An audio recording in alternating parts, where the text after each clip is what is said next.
अमेरिकी वायुसेना का अदृश्य हथियार कहे जाने वाले XQ-58A वल्केरी ने पहली बार अपने इंटरनल वेपन वे से ड्रोन मिसाइल फायर किया है। दुनिया में ऐसा पहली बार हुआ है जब किसी स्टील्थ तकनीक वाले ड्रोन ने अपने अंदर बने हथियार के गोदाम से घातक ड्रोन मिसाइल को दागा है।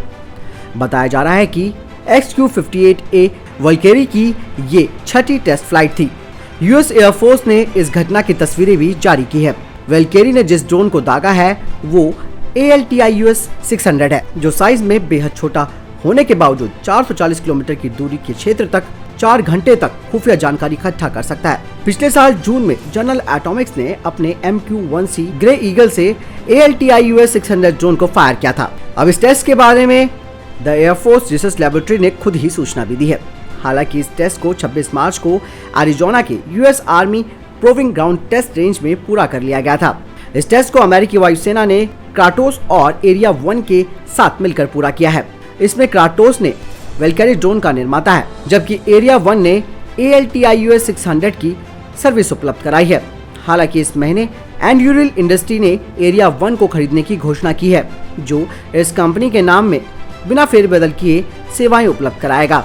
इस टेस्ट के सफलतापूर्वक संपन्न होने के बाद प्रोग्राम मैनेजर ने बताया कि इस तरीके के टेस्ट आगे भी जारी रहेंगे। उन्होंने बताया कि पिछली उड़ानों की तुलना में ये जो टेस्ट था वो काफी बेहतरीन रहा। क्रोटोस अनमैन्ड सिस्टम के प्रेसिडेंट ने बताया कि इस टेस्ट के जरिए ड्रोन के अंदर बने आंतरिक हथियारों के गोदाम से रिलीज सिस्टम या फंक्शन के अलावा एरोडायनेमिक परफॉर्मेंस को भी टेस्ट किया गया है।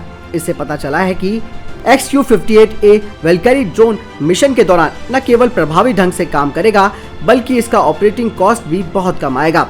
इस टेस्ट में शामिल हुआ XQ-58 वल्केरी ड्रोन अपने सीरीज की तीसरी यूनिट है।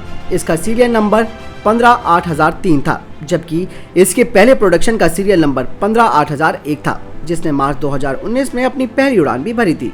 158001 को AFRL के low cost tractive aircraft technology यानी कि LCAAT प्रोग्राम के हिस्से के रूप में इस्तेमाल किया गया है। पिछले साल दिसंबर 2020 में अमेरिकी एयरफोर्स ने घोषणा की कि वो ड्रोन टेक्नोलॉजी को लेकर क्रेटोस, बोइंग और जनरल एटॉमिक के साथ काम कर रहा है। जिन तीनों फर्म को अमेरिकी वायुसेना ने ड्रोन बनाने का ठेका दिया है, उन्हें इस क्षेत्र में व्यापक अनुभव है। क्रोटस ने पहले ही XQ-58 वल्केरी ड्रोन को इस प्रोग्राम के शुरुआती चरण में बनाया था। ये स्टील्थ ड्रोन दिखने में अमेरिका के F-35 और F-22 की तरह है। माना जाता है कि भविष्य के युद्ध में अमेरिका इसका इस्तेमाल करेगा। ये एक लो कॉस्ट ड्रोन है, जिससे अमेरिकी वायुसेना की फंड की समस्या का भी समाधान हो सकता है। ये ड्रोन अपने इंटरनल बे में मिसाइलों को लेकर उड़ान भर सकता है। स्टील तकनीक से लैस होने के कारण दुश्मन के रडार इस ड्रोन को नहीं पकड़ सकते। आकार में भी छोटा होने के कारण इस ड्रोन का रडार क्रॉस सेक्शन काफी कम है। दुश्मन के इलेक्ट्रॉनिक वॉरफेयर से बचने के लिए इस ड्रोन में कई तरह के जैमर लगाए गए हैं। अमेरिकी वायुसेना इस ड्रोन की उपयोगिता को देखकर इसके सैकड़ों यूनिट्स को खरीदने पर भी विचार कर रही है। US air force life management centre 2021 की गर्मियों में एक और परीक्षण किए जाने के लिए प्रोटोटाइप बनाने के लिए 3 फर्मों को ठेका भी सौंपा है। अमेरिकी वायुसेना ने घोषणा की है कि मई 2021 तक मिशनाइज्ड प्रोटोटाइप के निर्माण के लिए 3 प्राइवेट फर्मों के साथ साझेदारी की गई है। इसके तहत अमेरिकी डिफेंस कंपनी बोइंग को $25.7 मिलियन, जनरल एटॉमिक्स को $14.3 मिलियन और क्रेटोस अनमैन्ड एरियल सिस्टम को $37.8 मिलियन की राशि दी गई है। इन तीनों कंपनियों के ड्रोन में आर्टिफिशियल इंटेलिजेंस तकनीक होने के कारण इंसानों के ऑपरेट करने की जरूरत नहीं होगी। ये ड्रोन अमेरिका के स्काईबर्ग वैनगार्ड प्रोग्राम का हिस्सा होंगे। इस प्रोग्राम के तहत ये ड्रोन युद्धकाल में इंसानी पायलटों को हवा में मजबूती प्रदान करेंगे। इनकी सहायता से अमेरिका अपने दुश्मन पर भारी पड़ेगा। ये हवा में दुश्मन के किसी भी खतरे से निपटने में सक्षम होंगे।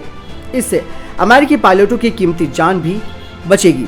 बोइंग ने भी ऑस्ट्रेलियाई सेना के लिए इस साल के शुरू में अपने पहले मॉडल को रोल आउट किया था। स्टील्थ तकनीक से लैस इस ड्रोन का नाम Boeing air power trimming system या बोइंग लॉयल विंगमैन प्रोजेक्ट रखा गया है। आर्टिफिशियल इंटेलिजेंस से लैस ये ड्रोन खुद के दम पर किसी भी मिशन को अंजाम दे सकता है। जनरल एटॉमिक्स ने हाल ही में ही अपने प्रयोगात्मक एवेंजर UAV की घोषणा की थी और इस नए ड्रोन को MQ-9 रिपर ड्रोन से बदला जाएगा। बता दें कि MQ-9 रिपर ड्रोन की ताकत को दुनिया ने अफगानिस्तान, सीरिया, इराक और लीबिया के युद्ध में देखा है, जहां इसने अपने दुश्मनों की कमर तोड़कर रख दी थी। भारत भी इसी ड्रोन को खरीदने की तैयारी में है। एक नए सॉफ्टवेयर अपग्रेडेड के साथ जीई का Avenger UAV air to air combat drills में अपनी ताकत दिखा चुका है। वैसे आपको क्या लगता है SQ-58A वैल्केरी के बारे में? आप कमेंट सेक्शन में लिखकर जरूर बताएं। और ये कहीं ना कहीं चीन और रूस के लिए एक बड़ा खतरा भी बन रहा है। दोस्तों, इस वीडियो के लिए इतना ही। मिलता हूं नए वीडियो के साथ, तब तक के लिए जय हिंद, जय भारत।